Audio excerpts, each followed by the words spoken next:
We are expecting another update from Governor Andy Beshear as the rescue efforts continue following last week's deadly flooding in eastern Kentucky. Look at some of the latest video here. More help is headed here from the tri-state today. WCPO 9 News reporter Allie Kramer joins us live from Matthew 25 Ministries headquarters in Blue Ash with what they have planned. They are all about this right now, Allie. Oh, absolutely. You know, Matthew 25 Ministries, they have a fleet of vehicles ready to go, including this disaster response truck. And what's great, this one is loaded with personal care items and toiletries, things like that.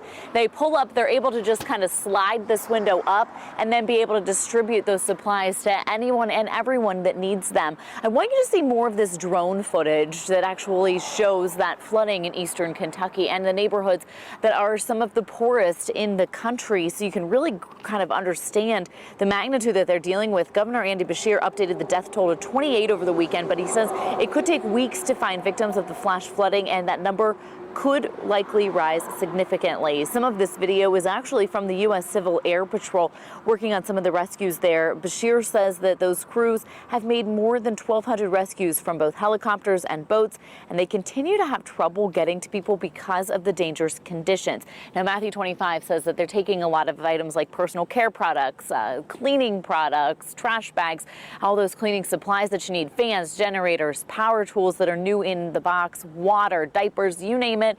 The list goes on and on. We're sharing that list on WCPO.com. I've also shared a link to that from Twitter so that you can see, because look, they can collect those donations and then be able to kind of replenish their supply and get them out.